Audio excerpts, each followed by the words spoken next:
Friends, my name is Adil Aneria. आज मैं आपको एक स्टोरी सुनाऊंगी मोंटू के बारे में।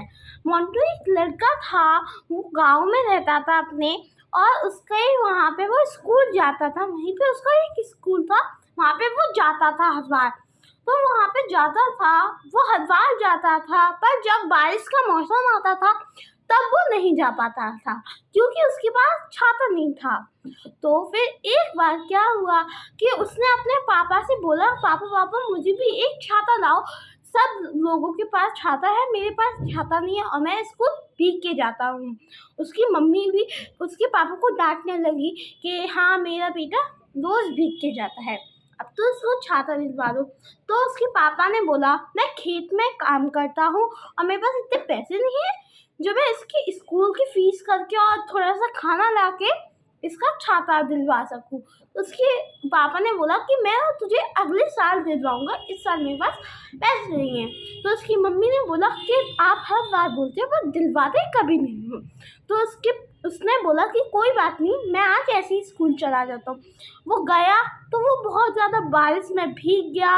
उसने अपनी मम्मी से तो बोल दिया था कि मैं पेड़ों के नीचे से चला जाऊँगा, पर वो जितना भी पेड़ों के नीचे जाए वो बच नहीं पा रहा था और वो पानी से भीग जा रहा था। तो जब वो स्कूल में पहुंचा, आधा पीरियड तो मतलब कि आधी क्लास तो उसकी छूटी गई थी, और जब भी वो पहुंचा तो फिर तब तक पूरा भीग गया था। और फिर पूरा भीग गया तो उसे क्लास में मैम ने आने नहीं दिया और सारे बच्चे उसका मजाक बनाने लगे। और एक था चिंटू जो बहुत मोटा था और वो बहुत ही ज़्यादा उसकी मजाक बना रहा था कि देख मेरे पापा ने इतना अच्छा छाता ला के दिया है, तेरे पापा क्यों नहीं देते हैं। तो उसने मजाक बनाया तो उसे कोई फर्क नहीं पड़ा कि मेरा किसी ने भी मजाक बनाया है। और उसकी मैम ने बोला तुम बाहर से सुन सकते हो पर तुम्हें अंदर नहीं आने की इजाज़त है, तुम बाहर से सुनो या अपने घर पे लौट जाओ।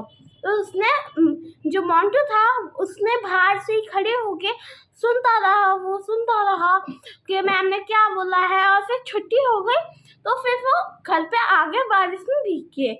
तो फिर दूसरे जब उसका स्कूल था तो उसके ऐसा ही हुआ और उसने पापा से बोला पापा मुझे छाता लो, और उसने बोला मैं अगले साल तुम्हें ला के दूंगा, अभी मेरे पास इतने पैसे नहीं है।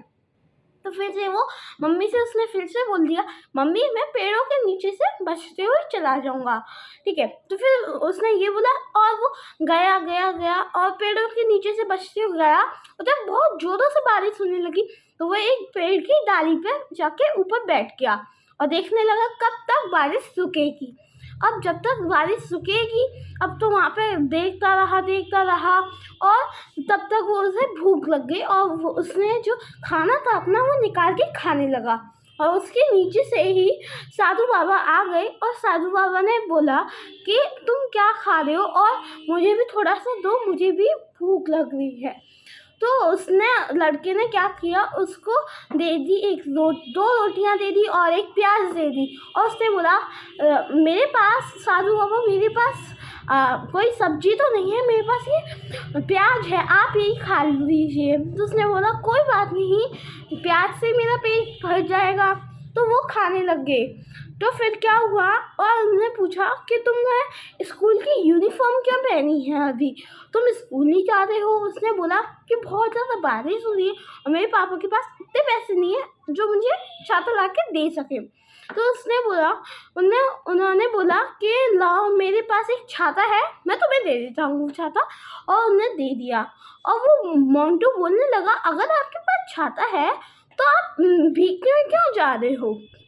उसने बोला मुझे तो कोई फ़र्क नहीं पड़ता है, सर्दी गर्मी बारिश हो मुझे कोई फ़र्क नहीं पड़ता है। तो वो लेके स्कूल की ओर बढ़ने लगा और उसकी जब वो छाता लेके आ रहा था और स्कूल में पहुंच गया था तो उसकी मैम ने बोला कि आज तुम्हारे पास छाता है फिर भी तुम जल्दी नहीं आ पाए। और उसने बोला मोंटू ने कि मुझे ये छाता अभी अभी मिला है। तो वो क्लास में उसकी मैम ने आने दिया और वो बैठ गया। और जब छुट्टी का टाइम हुआ सारे बच्चे बाहर निकल आए और तो क्या वो बहुत जोर से बारिश हो रही थी, आंधी तूफान सब आ गया था।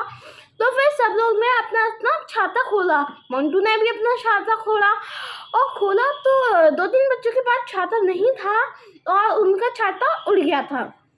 तो मोंटू ने बोला कि आ जाओ मेरे छाते में आ जाओ, मेरा छाता बड़ा है तो तुम लोग मेरे छाते पे आ जाओ, कम से कम थोड़ा सा तो तुम बच सकते हो।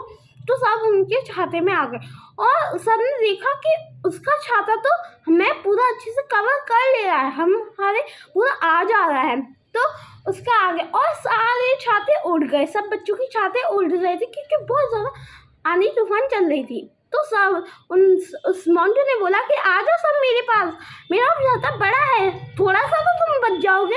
और सब लोग बच्चे आ गए और सारे बच्चे कवर हो गए उस छाते में, कोई नहीं भीगा। और वो चलने लगा तो बहुत लोगों के पास छाता नहीं था, तो सारे उसके छाते के अंदर घुसने लगे, सब उसके छाते के अंदर घुसने लगे। तो उसका छाता इतना बड़ा हो गया था कि वो लग रहा था कृष्ण जी का एक गोवर्धन पर्वत उठा रहे हैं वो, और वो कृष्ण भगवान, मोंटू कृष्ण भगवान लग रहा था। तो वो चलता गया तो यहाँ के वो मालिक थे, वो आके उसको देखा तो वो शॉक्ड हो गए कि ऐसा कैसे हो सकता है, इतना बड़ा छाता। तो फिर वो आया घर पे, मोंटू आया।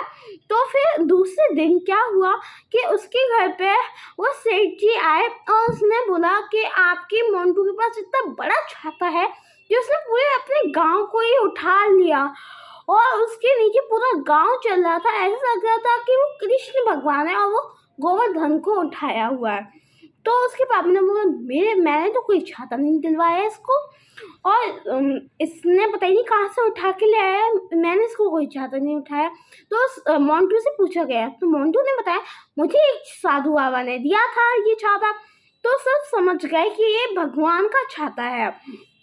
तो उसके सेठ जी ने बोला कि चलो मोंटू एक काम करो, तुम नदी और तालाब के बीच में खड़े हो जाओ और जिससे कि हम अपना पानी स्टोर कर सकते हैं। बारिश जब ख़त्म हो जाती है तो हमें पानी की बहुत दिक्कत पड़ती है, तो अगर तुमने दोनों तरफ पानी कर दिया तो बहुत अच्छा रहेगा हमारे लिए स्टोर हो जाएगा पानी।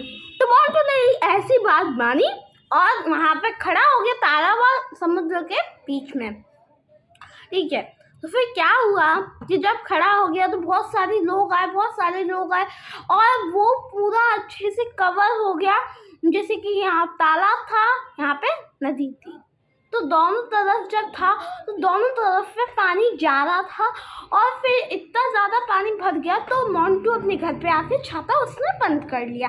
तो ये स्टोरी थी हमारी कि आप अगर मेहनत करते हैं तो आपको कभी ना कभी फल मिलता ही है। Thank you for watching.